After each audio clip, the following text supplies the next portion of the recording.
This video is brought to you by Honestly Clean Carpets. In this video, we are going to show you how we clean Oriental rugs. There is no standard or one way to clean an area rug. Depending upon the condition of the area rug, the construction, the type of fabric, the age, and the conditions present in the carpet, we will use very different techniques in these situations. The general principles, though, remain the same. Studies have shown that 80% of materials that are in carpets can best be removed through either vacuuming or some kind of other process. So I'm going to show you various tools we have here to help remove material from carpets before we wet clean them. Now we're going to use the rug beater and we're going to beat the carpet. So what we have here is we have the carpet upside down. Okay, so here's the rolled over little piece. We have grates, okay, that are against the floor here.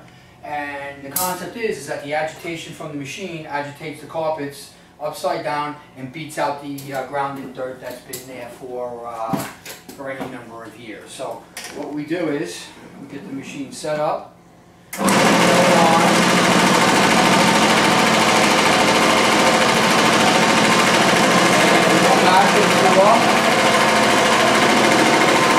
And we take out the grounded dirt that's been there for months, years, sometimes even decades.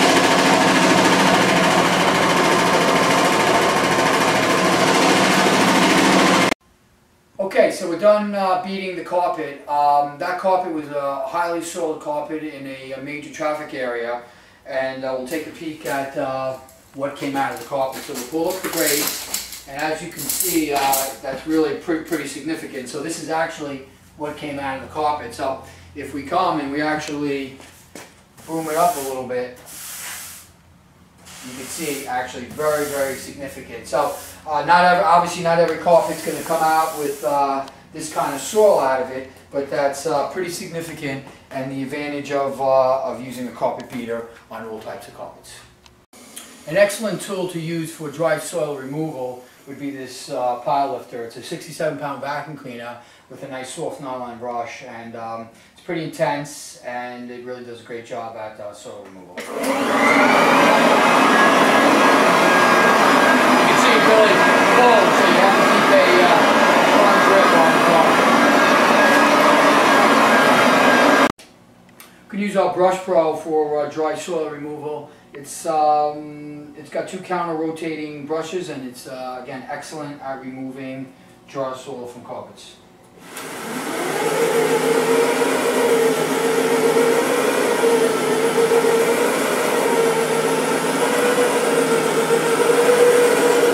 A major concern when cleaning wool carpets is bleeding or dye migration, which is actually the movement of dye from one color of the carpet to another color of the carpet. So what one needs to be really concerned before starting a carpet to make sure that won't occur is really something that we had overnight. So we actually took these bricks here, okay, and we actually put our cleaning agent on this cloth right here, compressed between both bricks, okay, and then if you look at it, again, no color transfer. Even with all this testing, there's still a possibility that there could be dye migration, so one always needs to be conscious of that in the cleaning process. Now we're going to put our cleaning agent on the area rug. Cleaning agents we use are non-toxic, biodegradable, safe for us to use, safe for children, pets, adults to lay on. And after applying the pre-spray, we then agitate the carpets to fully work in the pre-spray and loosen the soil from the carpet fiber. Here we have our Brush Pro, which is a 67-pound machine with counter-rotating brushes that do an excellent job of working in the pre-spray and loosening all the soil from the carpets.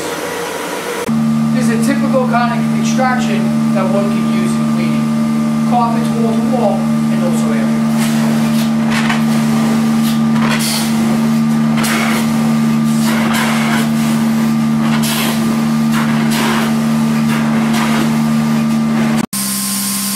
Technique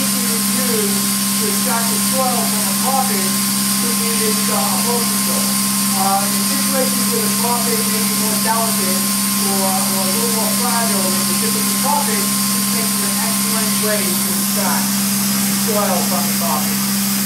So the water comes into the soil, hits the carpet, and extracts the soil and rinses out the carpet.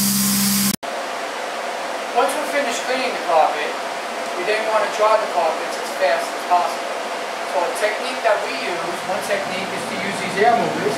So once we're done, we set up the air movers, which typically increase the drying time significantly. Okay, so now we're going to show you how we clean the fringes of carpets. We have a agent here. So, well, first what we're doing is, so we're dipping it in. I'm actually just taking just a white washcloth and just kind of agitating them right into the fringe. You know, certain folks will use bleach on fringe. Although bleach will strip out color, I mean, it's kind of harsh and it will definitely disintegrate the fringe. So not really recommended. But in any event, let me continue on and we'll show you the results when we get there. Okay, we're ready to extract the fringe and clean it up. So let's extract it and let's see what it looks like.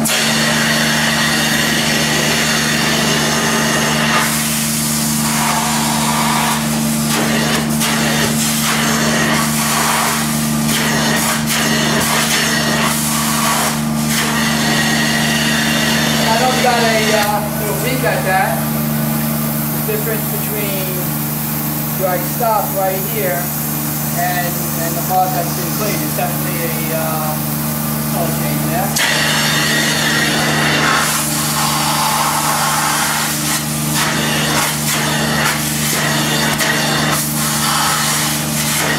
Now we have an area rug with a ton of urine, also some feces on it. Has a pretty good odor. So what we're doing is we have it in our pool here, and we're actually literally saturating it with water.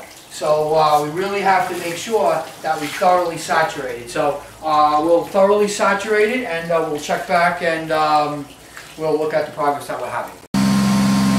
So we're continuing along in our process, and as you can see, the carpet is thoroughly saturated with water. We have some agents on the carpet to help eliminate the urine and the feces smell, get it out of the carpet, and really soak the carpet. So as you can see, we got a tremendous amount of water here. What we then do is we're gonna obviously flush out the water and flush out the water from the carpet, and at that point we'll clean up the carpet. So we'll continue flushing it out. So after flushing out the carpet, you know, with our cleaning agents to remove the urine and feces and the smell, now we're giving the carpet a thorough shampooing. So what we've done is we filled up the pool again, we put down our shampoo, and then we take our agitation machine and we agitate it and thoroughly get it in. So this is really going to penetrate most of the carpet, really to the base of the carpet with all the water we have in there. We're going to clean it up, and then we'll flush it out again. So we'll show you the remaining part of the process in a little bit.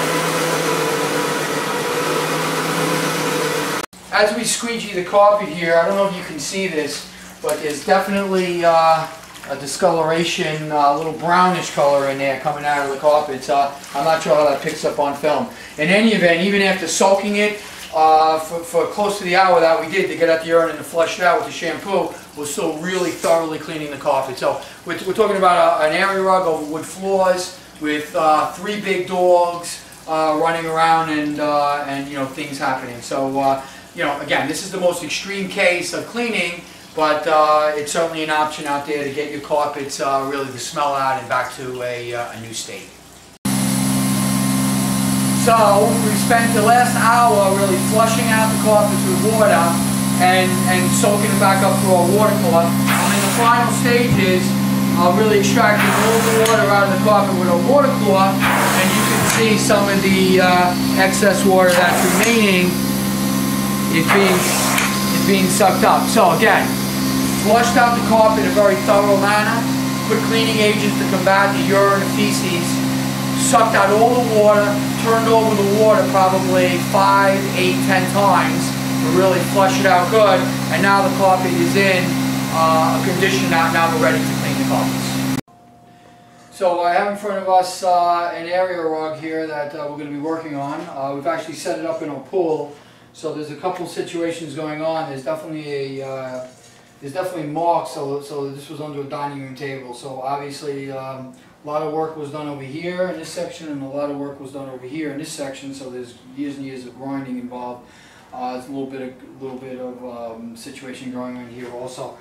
In addition, there's also a urine problem with this carpet. It's not crazy, but there's definitely a background urine odor going on.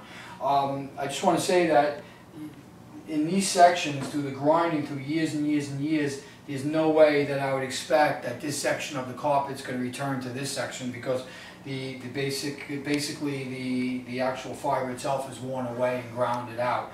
So we'll do our best. We'll see what we can do with it, and we'll go through a couple steps with you so you can get an idea of how we clean and approach a carpet like this. But what we're going to first do, we're going to take these worst spots here, and we're going to put on some little bit of a cleaning agent here, and we're going to wet it pretty darn good. And then what we're going to do is we're going to come in and then agitate them a decent amount so that we're actually getting the worst spots of the carpet. So we can use a bunch of different things to agitate. We actually have a soft brush here. It's one thing we can use. And we'll really agitate it. And again, there's a lot of stuff here, so there's probably some carpet fibers coming off. Obviously loosening up the dirt and whatever else is in here. And I mean, the carpet's pretty wet. It's basically almost through. It's pretty close to being through the whole carpet. But again, we really want to soak this pretty good to see what loosens up. So after a little bit of testing on this carpet, we're highly confident that it can handle a full immersion. It has a pretty good odor, a urine odor on it. So that's something that really needs to be handled really by the best way would be to actually soaking it right through, taking basically the water that's in and sucking that up. So we're going to make sure that we thoroughly soak it, okay, which we're in the process of doing right now in our bowl. Thank you for watching this video. I hope you gained some insight in in-plant cleaning of area